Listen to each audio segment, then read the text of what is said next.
Ngayon we're live on Facebook. Good afternoon, everyone. Good morning. I don't know if there is good evening here.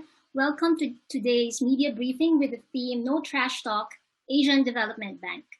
ADB is holding the Asia Clean Energy Forum next week, where they will present the draft energy policy that include investments on waste incineration, aka waste to energy, or WTE, which is mislabeled as renewable energy and climate mitigating activity worthy of financing, with a generous package of incentives under climate, green, or sustainable finance. While we laud ADB's recent move away from coal, we are alarmed about ADB's direction toward more investment in false solutions like waste to energy or WTE. Welcome to our media friends from the Economic Journalists Association of the Philippines, the GAIA BFFP, AP Media Fellows, and journalists covering finance and energy issues in the Asia Pacific region. I am Mayang Azurin, Deputy Director of the Global Alliance of Incinerator Alternatives Asia Pacific, and I will be your moderator for this media deep dive, co-organized with Break Free from Plastics Asia Pacific. We want to present the key issues in WTE in the aim of bringing important policy issues happening in the ADB, the leading institution on financing development, shaping policies, and development models in the region. It is in the process of revising its energy policies, updated only after every 9 years. And the proposed policy, we call it Draft Energy Policy, is now up for consultations in the annual Clean Energy Forum, or ACEF, on June 14 to 17. This media deep dive seeks to tackle key issues in the draft energy policy and expose how bad waste incineration with our experts from Sri Lanka, Philippines, Maldives, and Indonesia, who are closely monitoring ADB-funded WTE projects in their own countries. Some house rules before we start. Kindly write your name, everyone, in the chat box, your media organization, and where you're based at. And then for our guests, I will be strict in moderating this session. I may interrupt and move on. There will be a question and answer for media if we have more time. So if you have other burning questions, you can wait till the end. And if also you have more important issues, we hope that we can tackle more of them later in the session. So our distinguished members of the panel are Yobel Novian Putra, GAIA Asia Pacific, and he is the climate and clean energy campaigner for GAIA. His interest in waste issues started from learning the history of a catastrophic landfill avalanche in his hometown, Bandung. He worked for YPBB. He was also involved in Alliance Zero Waste Indonesia. Yobel graduated from Institute Technology Bandung with a degree in environmental engineering. He plays a crucial role in the lobby to urge ADB to divest from waste to energy. Afrah Ismail is from Zero Waste Maldives. He has a degree in mechanical engineering and worked at the waste pollution section of the Environmental Protection Agency in Maldives. After several years of service, he then co-founded Zero Waste Maldives, the leading environmental alliance promoting zero waste and fighting incinerations in Maldives, and continues to serve and drive national environmental policies in his country. Next is Attorney Rose Osorio, the Philippine Earth Justice Center advisor, and one of the founders and managing trustees of PECJ. She is particularly known as one of the two lawyers who are recognized as the stewards of the dolphins and whales of Tanyon Strait Protected Seascape in Central Visayas in the landmark decision of the Supreme Court. She is also a member of steering committee of the IUCN World Commission on Environmental Law and currently the chair of the governing board of the IUCN Academy of Environmental Law.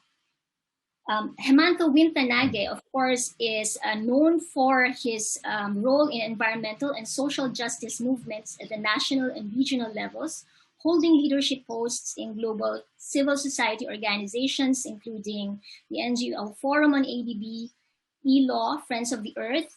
He is the executive director of the Center for Environmental Justice in Sri Lanka. Ladies and gentlemen, thank you for being here with us today. Without further ado, let me start this question with Yobel. ADB's draft energy policy says it is fully aligning with the Paris Agreement and intends to go low carbon and utilize renewable energy. In fact, it has already banned coal. So many good energies around it, no? But in the draft, ADB views waste as a resource that through burning can be transformed to energy through waste to energy projects. ADB commits continued support in WTE and considers it as renewable energy in paragraph 80 of the draft. So what do green groups like GAIA and BFFP think of this provision and in this direction? What happens when it is categorized as renewable energy? Okay, thank you, Maya. So this is not the first time ADB use and classify waste and waste energy as renewable energy. They did it in the 2009 draft, and they do it again now in the draft energy policy. And it's misleading because IPCC themselves, they exclude waste from the category of waste to energy, or renewable energy rather. Why? It's because waste itself contains a mix of material, and some of them are actually non-renewable, such as plastic and metals and other stuffs. And even when they talk about burning biomass, that's also a lot of debate goes around it. And when you burn biomass, you're almost like burning woods. And that's what happened in Indonesia when you allow burning biomass without clear criteria and lump it into one category of waste to energy. Then you're almost saying like you're making deforestation faster. So this nuance of waste as renewable energy is totally wrong. It doesn't align with the international agreement, especially with the 1.5 degree target on climate. And on the other hand, it's also, we can see from the EU directive on renewable energy, they exclude waste to energy from their portfolio. The same with the EU taxonomy on sustainable financing, they exclude waste incineration and waste to energy from their taxonomy because they say it's not sustainable, it's not answering to the need for climate action, and it doesn't lead to the low carbon economy as the draft of ADB energy policy suggested. Thank you for that very brief answer. So I will move to Hemantha.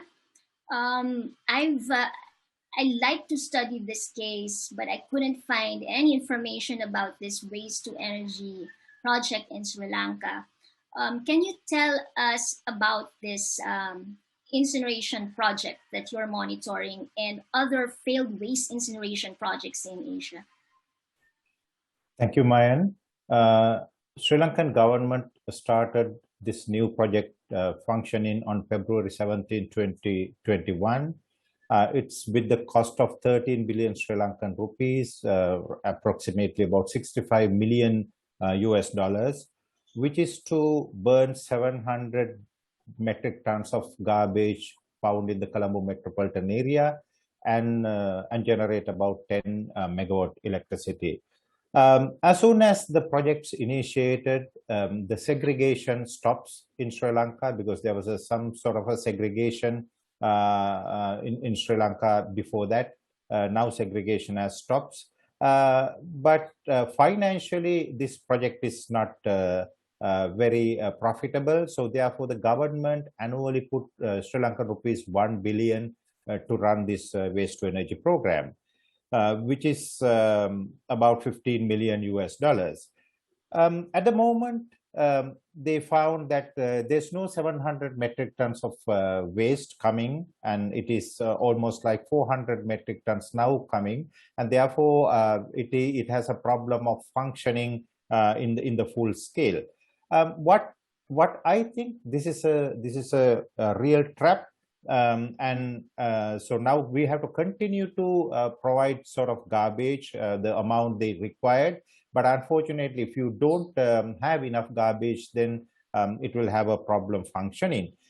So therefore, they want to ensure that such garbage is available. So they want to import garbage from the other places. And for example, around 2018, the Sri Lankan government and the Singapore government was trying to write an FTA, free trade agreement, to allow the import and export between two countries, but there were 65 different types of garbage, including all these waste plastics and all.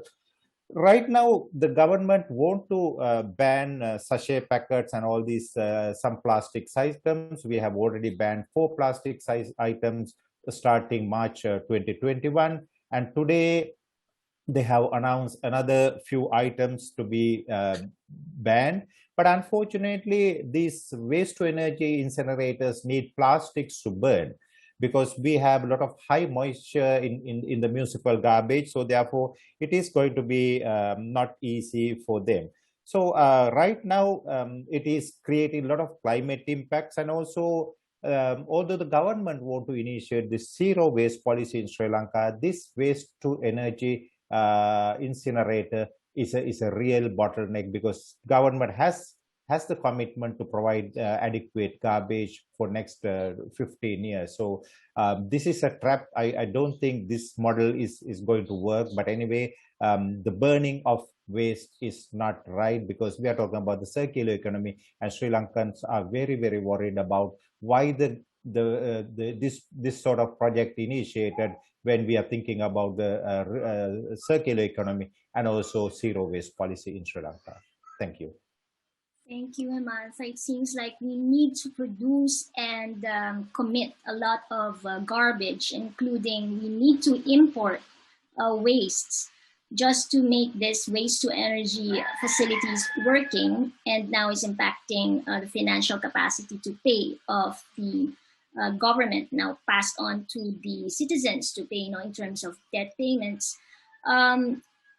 That's ridiculous. Also having to derail recycling goals, which is one of the goals of reaching climate sustainability and environmental sustainability.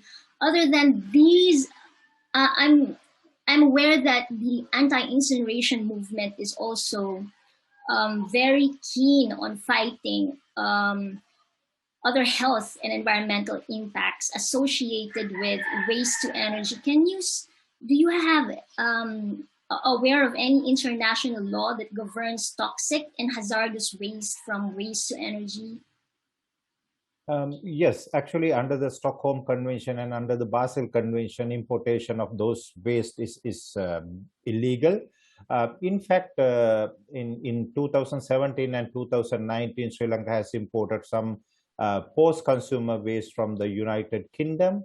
And when we found these waste, it was 263 containers in the harbor as well as inside the free trade zone.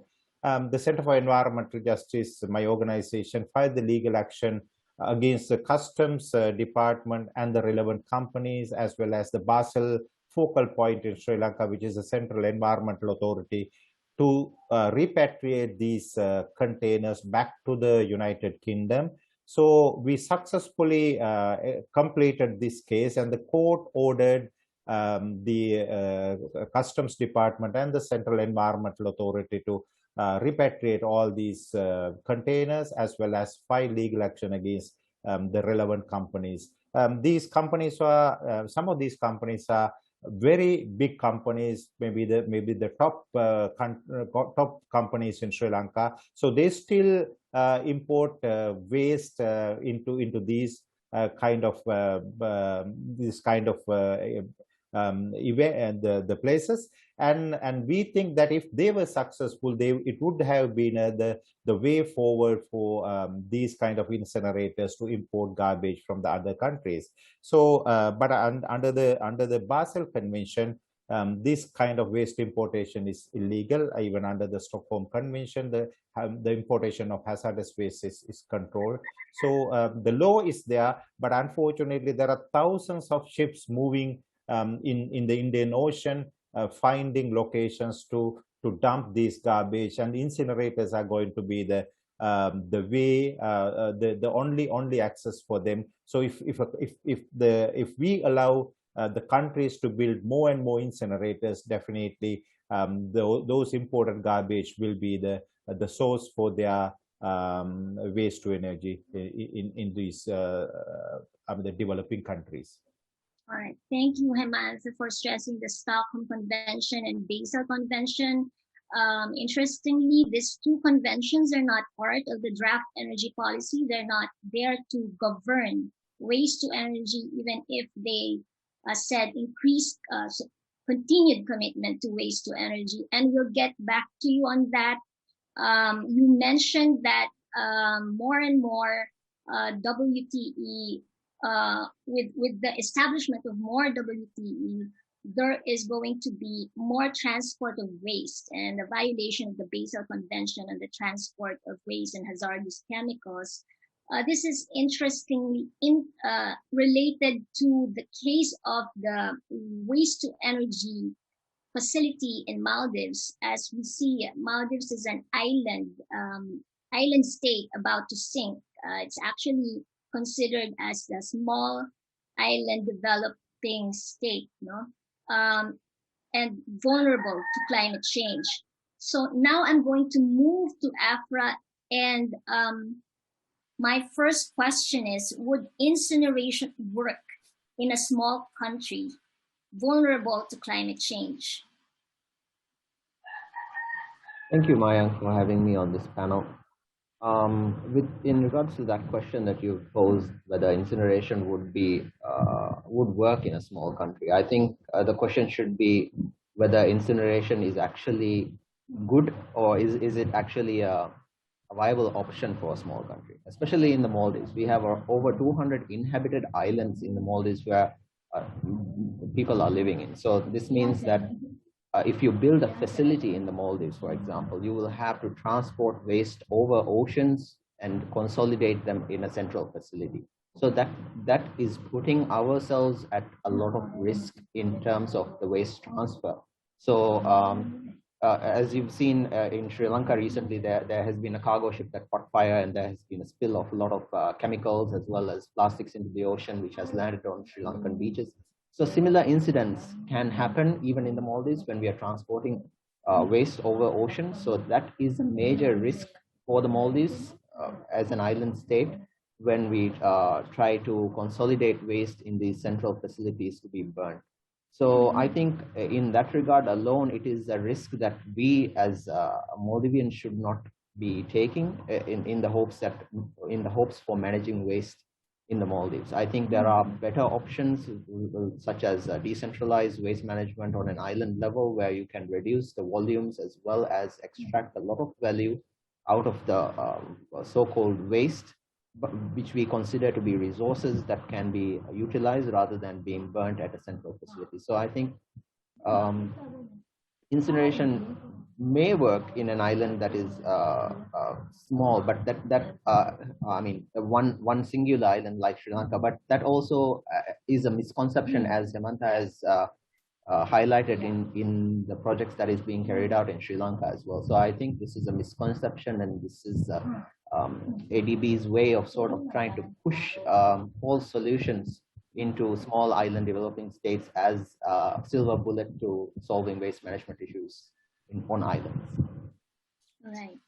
And I've heard that 60% or 65% of the waste in Maldives is organic waste, right? So you don't really need the incineration in that area. So ADB has a set of policies they call safeguard to avoid social and environmental risks. Now, what kind of risks did you see? And from understanding this project, did ADB violate any of these safeguard policies? Afrah. Thank you. Thank you for this question as well. In regards to the safeguards policy, the project is still on paper. So there's very little on the ground work that has been done in the Maldives in terms of the project. The project is worth $151 million and is a partial loan from ADB, and the rest is being financed by the government of Maldives. There are certain things that, certain aspects of ADB safeguards that I believe that they have violated, because they have this section about meaningful consultation and disclosure of information. But what we've noticed is that there is pretty much nothing available on the project, like no details, no like key details of the project are missing. In terms of like the feasibility study, for example, like as a technical person working in this sector, it is very difficult to find any information on this project. And upon multiple requests to the ministry as well as ADB, they have refused to disclose the feasibility study. So we've requested for these documents specifically because of previous engagements with the ministry as well, like projects that incineration projects, particularly that the Environment Ministry has conducted in the Maldives with the finance from World Bank. So even those projects had feasibility studies that were very stunning, like once the facility is built, it would be financially viable within 2 years. Like these kind of absurd claims have been made. So it was very important for us to debunk and also try to see if the feasibility studies actually make sense or not, because these are usually done with the help of proliferators of incineration projects. So they usually justify the huge financial investments that these projects require, as well as the environmental risks that are associated with this, just so that the project can continue. So in order to debunk these things, we actually wanted access to these documents, which were refused to us. So in terms of meaningful consultation, I don't believe that the ADB or the Environment Ministry in the Maldives has actually done so. And they have been quite hostile towards us, especially because we've been working against this project. And we really would like to call on ADB to try and realign this project to a more circular economy, zero waste project, rather than an incineration which locks us into this linear economy model. We especially since that the Maldives has pledged to be carbon neutral by 2030, it is very important that we realign this project. And I think it is since the contract for the design, build and operate component of this project has not yet been signed, I think we still have a few weeks actually to try and realign this project. So it is actually similar with the ADB draft energy policy. It also states carbon neutrality, but there's a disjoint with actually what it invests in, commits to, and actually does on the ground. So I'm moving to Attorney Rose on technical assistance. There is a draft, a provision in the draft energy policy, provision 90, that says it will have assistance. It will provide assistance on governance, sector governance of renewable energy, electricity, energy. And it seems to be a very good proposition. But what did we learn from these kinds of assistance in the Philippines, Attorney Rose? Thank you, Mayang, for the question. So, well, in the case of the Philippines, it is a developing country, as you know, and we have so many problems, especially in solid waste, and also in terms of having coal-fired power plants. Although ABD is said to have turned away from coal-based energy projects, and it is a welcome shift for us to renewable energy. However, we see a disjoint in their message, because they seem to apparently support all kinds of waste to energy projects, including thermal waste to energy projects, which I think is not in congruence with their assistance to the Philippines in terms of assisting it towards carbon neutrality. And so in fact, we've learned that ADB has actually accepted and evaluated project proposals from different companies for waste to energy projects in the Philippines. And as mentioned already by the previous panel, for instance, in Cebu City, where I live in, there has been a lot of secrecy and negotiations between the local governments and the proponents of this ADB projects assisted by or waste to energy projects assisted by ADB. However, the communities that are gravely or to be directly affected, where these waste to energy facilities are sited, are going to be in place. They are not even aware of these things, and they are actually concerned. But however, they cannot really. They have no knowledge. There's no disclosure of information between them and the local government units and even the proponents. So I guess what I'm trying to say is that ADB is not really harmonizing their assistance to countries like the Philippines in terms of trying to help these countries attain carbon neutrality in the future. Thank you, Attorney Rose. Information disclosure seems to be a common issue as well, no? And the draft energy policy actually states this is important in the just transition of Asia toward low carbon to a low carbon future.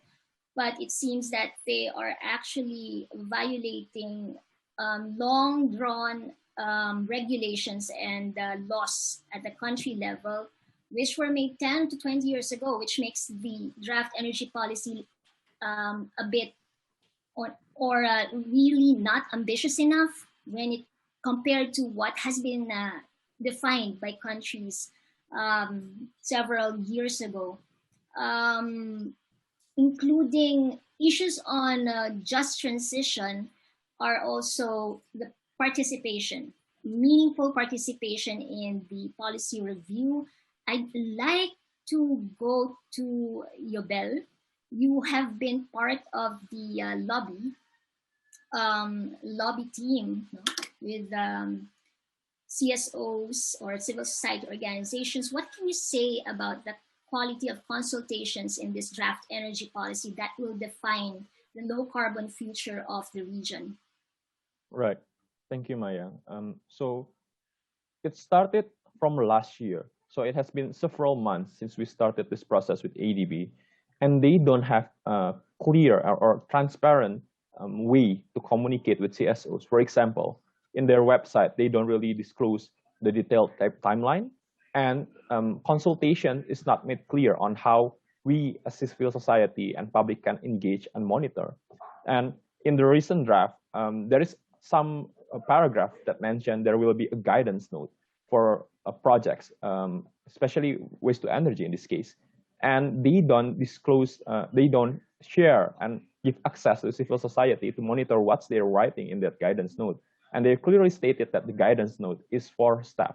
So when they put things on the policy draft and they have another document that we cannot access, how can we know what's really going on? And even with the meeting, the lobby meeting that we had so far, there are very little engagement space. We have only like 1 hour to speak with the team from ADB, discuss about like 5 or 6 topics.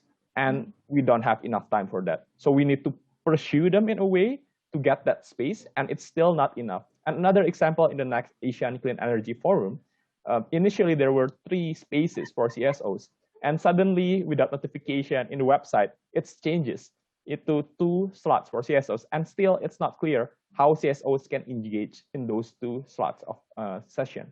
So yeah, that's my recap of it.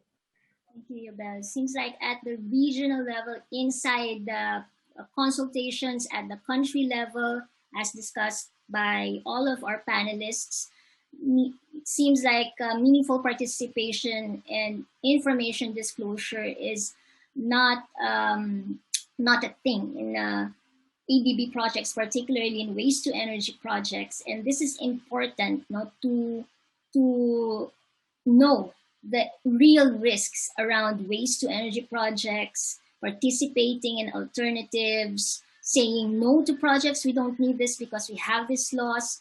But seems that there's really no space in this, and there's no specific guidance in the draft energy policies draft energy policy to ensure that this is going to happen. And neither is there a real space in the ongoing consultations with civil society.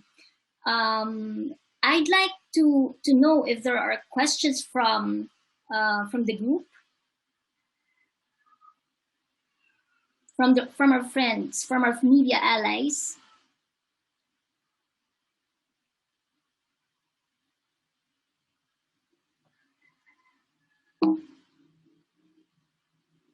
Sorry, I'm doing this because my vision is poor.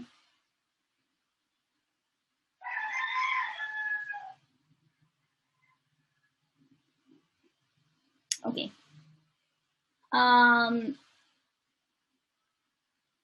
You can type your questions in the chat box. Otherwise, you can also write to our experts, write to Sonia. We will send the directory of our panelists in our media briefing today. I'm going to Hemantha. Hemantha, you have been in the lobby front in the ADB energy for a number of years. You've been you are actually the chairperson of the NGO Forum on ADB. What reflections do you have in this new proposal? Actually, it took about 30 years for us to lobby the Asian Development Bank to stop funding coal power. So they have announced only in this new draft policy that they will discontinue supporting coal power. But still, they are putting gas, waste to energy as energy sources. We are in a world that climate change is already happening, and there are so many people become climate vulnerable communities, and there are a lot of climate induced migration happening in Philippines, in Bangladesh, and in all over Asia. And ADB continue to justify this kind of dirty energy as a renewable, so which is on the business interest. So that's always the case with the Asian Development Bank and the World Bank. So I think it is the only civil society can push for the right thing in this particular banks. And because the money for the Asian Development Bank and World Bank, they are multilateral banks, the money comes from the public taxpayers' money from all these countries. So therefore, we should demand the ADB to listen to the local communities, to the citizens of the country, and not support the companies. The waste to energy, in a way, it is destroying our recyclability of the waste, and also it is very bad for the circular economy, and which all the countries now wants to go because of the resource scare in everywhere. So I think only the citizens' power can make these kind of changes. So I think I invite all these countries to oppose waste to energy, and also the ADB management to consider the citizens' voices and not listen to the companies. Thank you, Hemantha, for stating that strongly. Of course, we have experienced strong lobby from the corporates, and we are also combating traditional views around energy systems, the single economic paradigm growth. And I'm glad that you said this is people's money. So therefore, all the banks are accountable when they are using people's money. I'd like to go back to Attorney Rose. As a lawyer, what do you think are the accountabilities of ADB? Are they free, really, from accountabilities, in your view? In my view, as an environmental legal advocate in the Philippines for a long time, I think ADB can be held accountable because of their support for these kinds of projects, which are clearly in violation of existing laws in the country, which is one, the Our Clean Air Act, which actually states expressly that incineration is banned, and as we know, WTE uses incineration as a technology to process our waste. This is actually in violation not only of the Clean Air Act but also of our solid waste management law. As mentioned by Hemantha, this waste to energy facilities actually encourages more waste to be produced rather than being or stopping waste at the source, encouraging less waste. And but then with a minimum feedstock of about 600 metric tons guaranteed uh, for the waste to energy facilities, this will actually encourage more waste to be produced so that it would feed into those waste to energy facilities. This will also create a burden on local government units. The use of our taxes in order to pay for these waste to energy facilities will be burdensome for local government units which have limited dedicated funds for solid waste management, which they could have used already for other programs. They would be forced to put in more funds into these types of facilities, and so that could really you know at least cause a certain justice in the case of communities living in these local government units that have waste to energy facilities. So there's so many laws. As you know, Philippines has world class environmental laws. I guess it's really just so easy to look for the different violations that this would create once it is established, or even in the process of establishment. The lack of consultations, the meaningful consultations, the lack of freedom of information. So these are things that we can hold them accountable for. So I guess we would like to ask the ADB to actually stop this kind of interference in our systems of managing our solid waste, because by supporting through loan facilities these types of projects, it will not only cause an adverse impacts to our environment, but it will also put our country in debt. I think it's also very important these days because we're now in a public health emergency crisis, and our public debts are rising. So I don't like to go into that, but yeah, it's really very worrisome. But we will go to that, attorney, because this is the reality that we're in. We're in a climate emergency, we're in a health emergency. I'm going to go to Afrah later to share us what's happening in Maldives. Is it really necessary? What is your experience on World Bank? And would you like to have this WTE in the midst of a crisis, in the midst of a recovery? When we can use a public finance to recover sustainably, this is the promise being sent or offered by Asian Development Bank. But before that, Afrah, I'm going to read a question from our member. They are watching through FB Live. From our member, Pelican Foundation, worldwide, the alpha animals are ignoring sustainable measures. It's tough to fight them. What can be our policy for community engagement? He's referring to Civil Community Youth Forum. This is particularly not related to WTE, isn't it? But Hemantha, would you want to respond to this? Can you repeat the question? Worldwide, the alpha animals are ignoring sustainable measures. Okay. It's tough to fight them.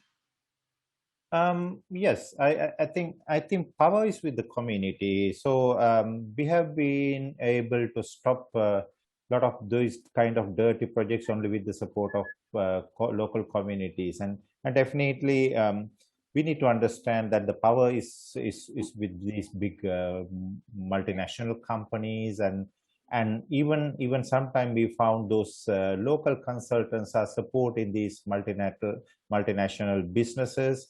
But when it comes to the local community, I think that's where our energy. I think we have to unite. I think sometimes our communities are also bought up. So I think that's where our struggle is much harder. But I know in certain cases in Bangladesh, so they have opposed the big coal power plants, even after the coal power plants constructed in India, like Tata Mundra. So there were people, they were able to delay and sometimes stop some of those projects as well.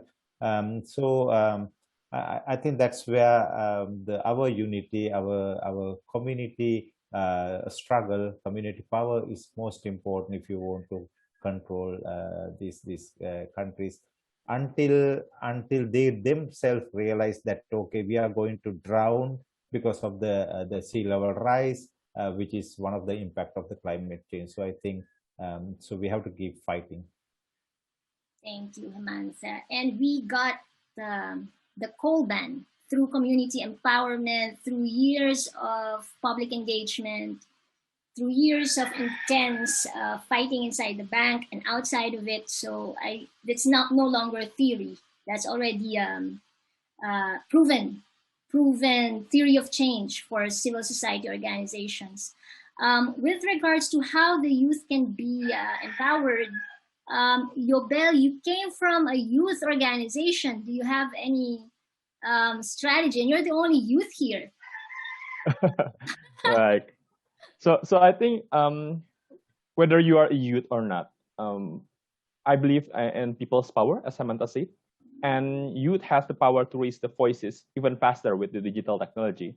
But the thing is, if youth and other citizens are not involved in this policy making process, then who's the policies is serving to? It's serving the investor, the corporate, who? So I think that's an important part. So as citizen, as youth, what we can do is to raise the voices to our policymaker and demand them to take action. Because only with a strong policy, clear guidance, especially in this climate crisis situation, we can sustainably, in a longer term, survive this crisis and thrive through it together through a just transition process.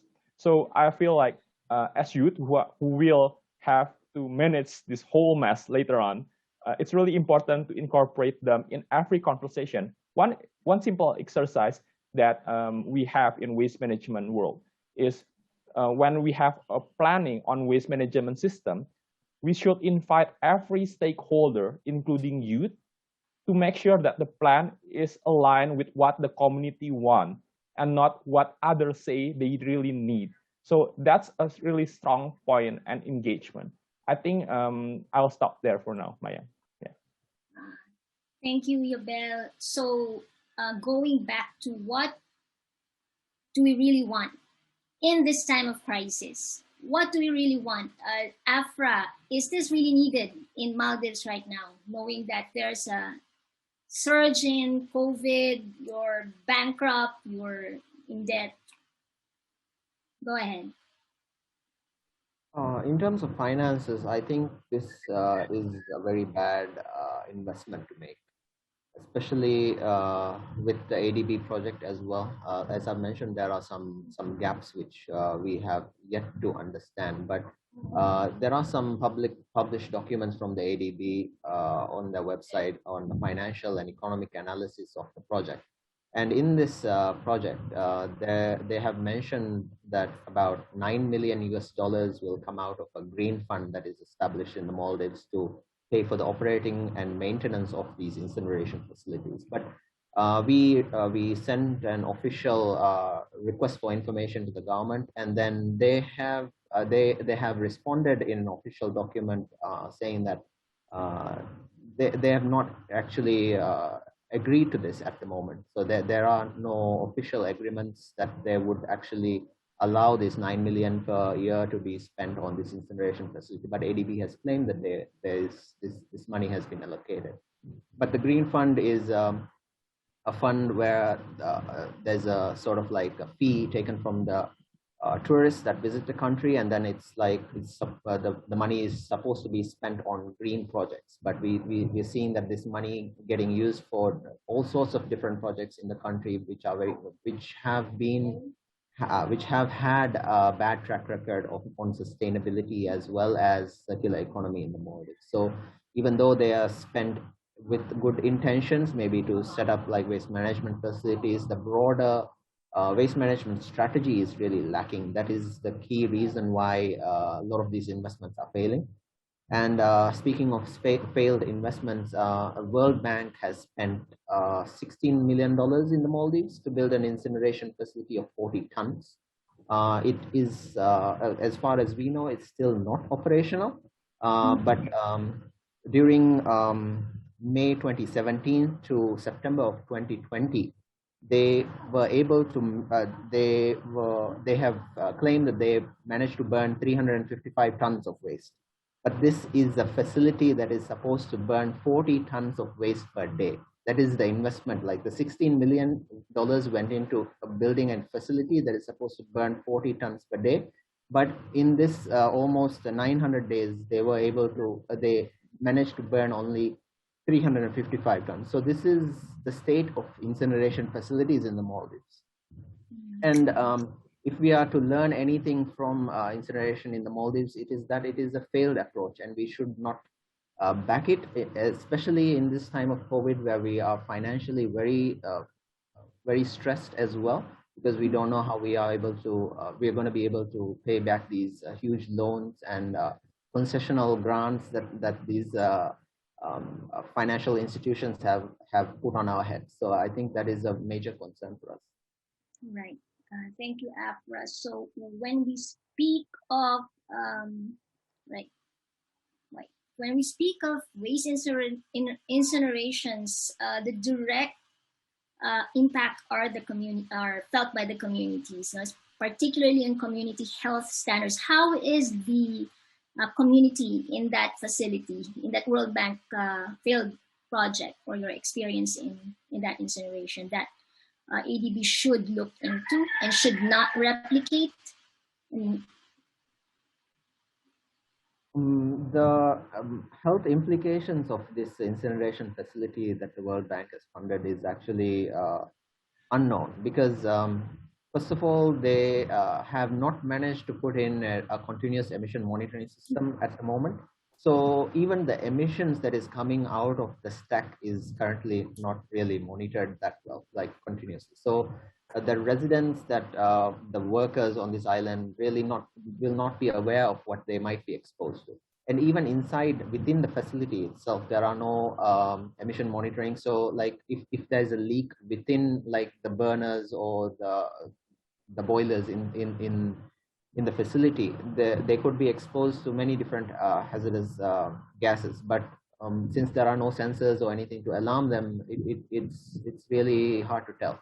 And beyond that, the facility does have a hazardous waste landfill because of the bottom ash and the fly ash that would be generated from incineration.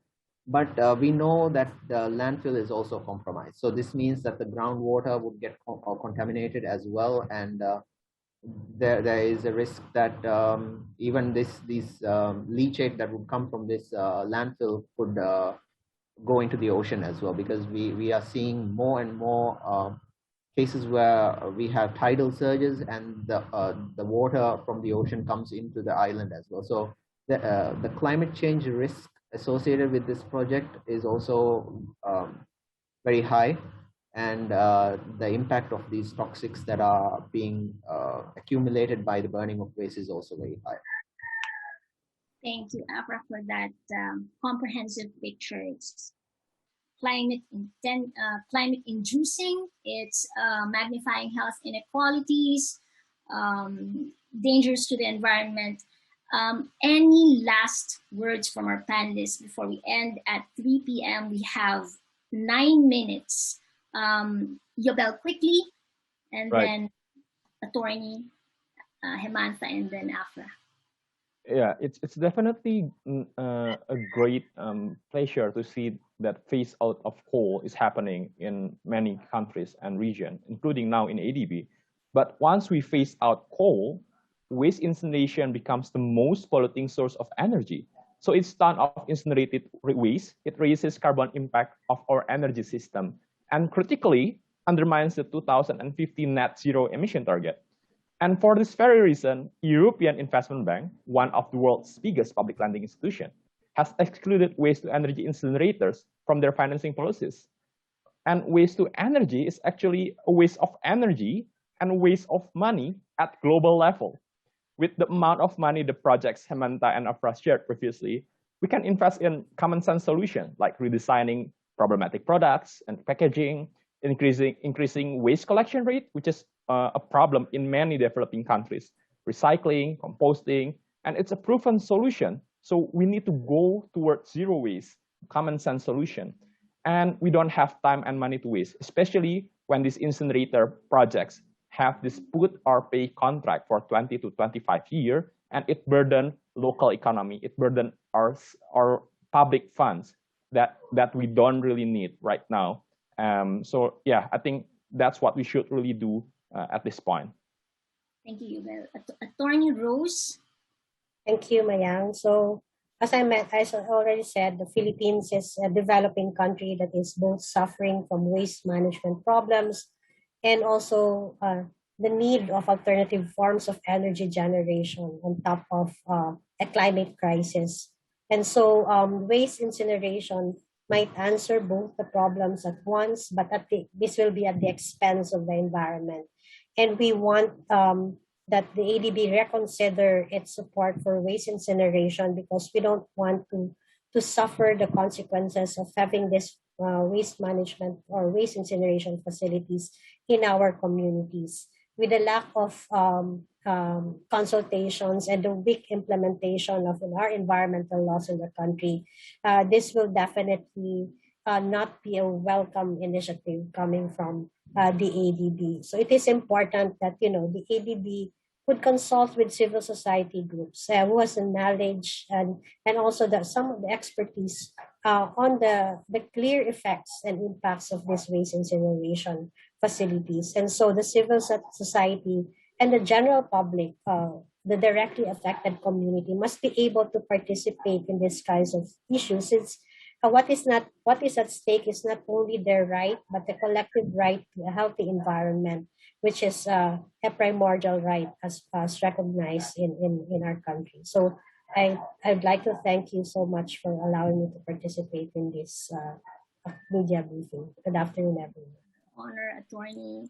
I'd like to move to Afrah, and particularly because seeds, small island developing states, have figured prominently in the draft energy policy as a solution to waste to energy, and often in climate talks, the seeds, the least developing countries, are least heard. What can you say about the ADB on this draft energy policy? We appreciate that the ADB is phasing out coal, which is and environmentally it is a good win for all of us. But replacing that with an waste to energy facility, which is as carbon intensive, or if not more than burning of coal, is not really a solution. They're just substituting one for the other. So I think they really need to reconsider their investments into waste to energy, and I would strongly urge them to stop peddling waste to energy incineration into these countries which need solutions for waste management and already have local solutions at hand that work, zero waste solutions. Even in the Maldives, the Philippines, even Sri Lanka, there are zero waste solutions that can work at scale if they are financed. But these finance that is coming from ADB and these other financial institutions are really derailing these efforts into transitioning into a circular economy. So I think that is what needs to be done. They need to actually listen to the people that are in these countries, the communities that are going to be most affected by these projects, and then implement those projects rather than coming from a top-down position. Okay, we'll give you incinerators, we'll give you this and that, but it's not what actually people need or want. Thank you, Afrah. I'm very inspired by these words from all of the panelists. And I'll go now to Hemantha. Yes, Hemantha. Thank you. I think waste to energy model is the wrong model. So it's not working for our countries. And it is climate unfriendly, and it is destroying our circular economy. It's destroying our natural resources. which we could use for making fertilizer and recycling all these items. When the ADB is doing this kind of dirty approach to our waste and burning the waste and making climate change, it is the responsibility of the taxpayers of the developed countries who are the donor members of these multilateral banks, including the ADB and the World Bank. So I think I'm asking the taxpayers of all these developed countries to make sure that you are not polluting our environment, you are not wasting our resources, and you are not putting money into increased climate change from our end. So it is those countries and those executive directors and the management are the ones to stop this kind of dirty businesses of the ADB, and please make sure that you stop waste to energy projects and also natural gas and support the real renewable energy rather than putting these dirty technologies into our countries. Thank you for the opportunity, Mayan.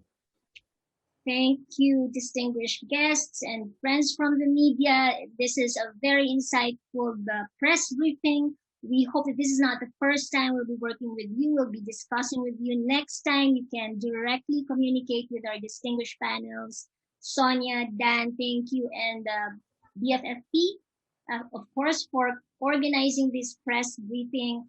We hope to hear more about your stories, how we can help you. If you have any questions, do let us know. Do communicate directly to our panelists, Sonia, Dan, Yobel, and I, on this topic. We will surely support you in this story. So we'll give you all the updates from this policy process that is shaping the region in the next few years. Thank you. And with this, we end this media briefing. Goodbye, everyone. Goodbye. Thank you, everyone. Goodbye. Thank you. Thank you.